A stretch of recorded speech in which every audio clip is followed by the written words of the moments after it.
But how do you go about evaluating your staff so that way they can continue to learn, so that way we can push the field forward? Because the more standardized, assessments are, the better it is for everybody. Yeah, that's a big part of my role, I feel like, is their development. And a couple of the pieces that I've integrated is I think I got them from Mike Silbernagel, who's at University of Mary. When I got the position, called him because he's been there. He started the department from no strength coaches. So, and now he has like 3 or 4 graduate assistants and full-time assistants at a D2. Is really, someone I look up to and connected through Nick. And so there's kind of 2 parts to it. First is a self eval that the strength coach and myself will go over periodically, maybe 2 to 3 times a year. And it's kind of not a quadrant, but a rubric in different areas like communication, equipment, and like maintenance, education, and then like programming. And so like there's kind of 3 levels: above expectations, meet expectations, and below. And then there's certain criteria within that that we can just talk through. And they fill it out, and then we meet and go over it. Like, hey, what's holding you back from this area? What do you need? All right, you're not reading enough. What are some strategies to help do that? And then the second piece of that is the sport coach eval for the strength and conditioning staff.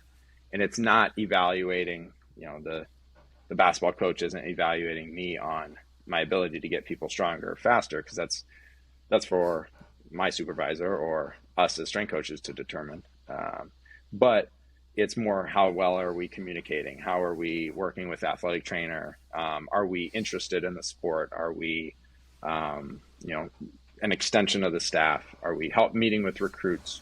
And so that's been a nice way to just send out after each team's competitive season to get feedback and then start conversations, both for myself individually with the sport coach, but then with the staff member as well, to kind of get their sense of it. You take it, the context is important, who it's coming from, what their experience is or has been. Is what's one of the things we've had a lot. When you have 3 GAs, you're going to have turnover, but then even in college athletics in general, right, there's a lot of turnover. And so trying to create that stability from my side is important. Like one of I think our water polo has had like 5 strength coaches in 2 years. Wow. And so trying to create some consistency with that. And it's various factors, right? There's many things with that was well before my time. So trying to create that stability and then consistency through just kind of my role. Speaking, you said water polo. I know you also work with gymnastics. You mentioned that. For our listeners out there that are like, okay, dude, how do you train water polo? Like, and there's been a lot of times where people, I'll never forget this from, oh gosh, I forget his name, Brian, who just did the swim presentation. He's like, look, you get to be an assistant with football, but you have to be the head swim strength coach. I feel like that's the case with a lot of these other sports, and I love swim and dive. Worked with them here in 2019, fell in love with them. One of the things, that I'm kind of rambling on is how did you start working with obscure teams or teams that are not as, traditionally thought of needing the weight room? How did you do a really good job working with them? And then how do you educate your staff that maybe, like you said, this turnover, and if they're working with a team they've never worked with before, how do you educate them so then that way our listeners can be like, all right, this is what I need to do? Yeah, it's really, for me, my experience, like when I started at UIC, I was a paid intern because they had created that position because they started the women's soccer program in 2013. They had 5 women training all that year. So it was me and 5 of them. They were doing like 2-on-2 like all year, like crazy. That's like me and the throwers right now. There's only 3 of them. There's 3 throwers on this roster.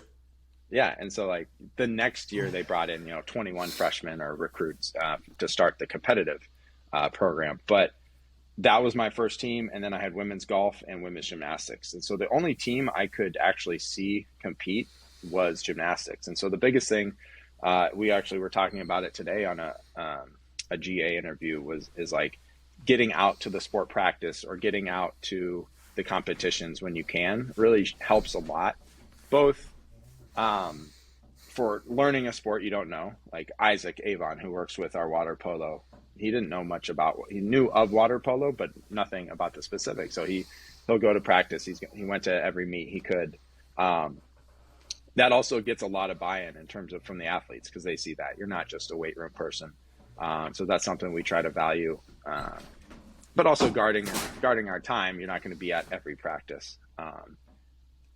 Because that's too much. You're not able to do that. But like you said, how do you balance that dichotomy?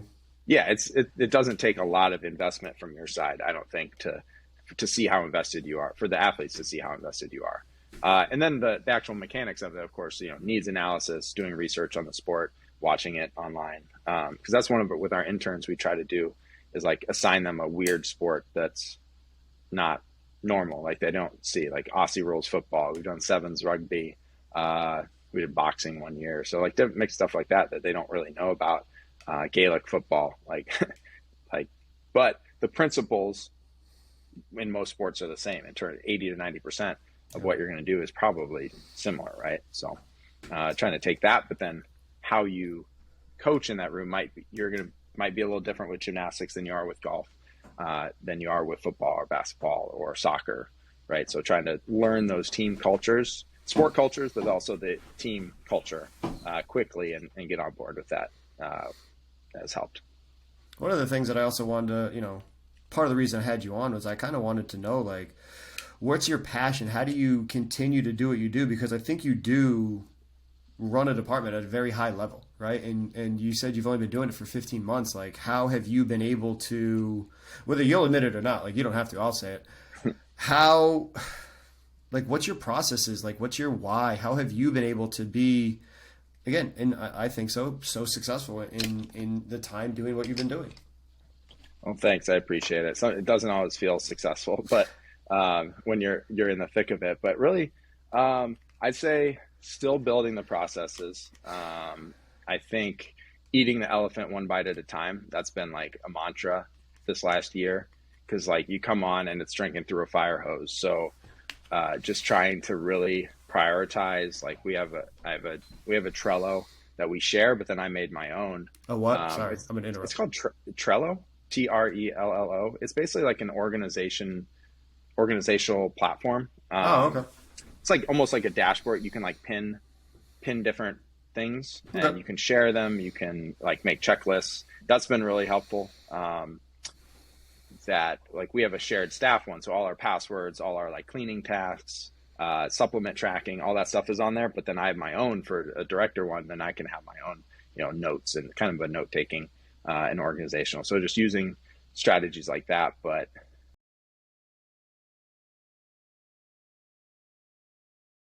Congratulations on making it to the end of the video.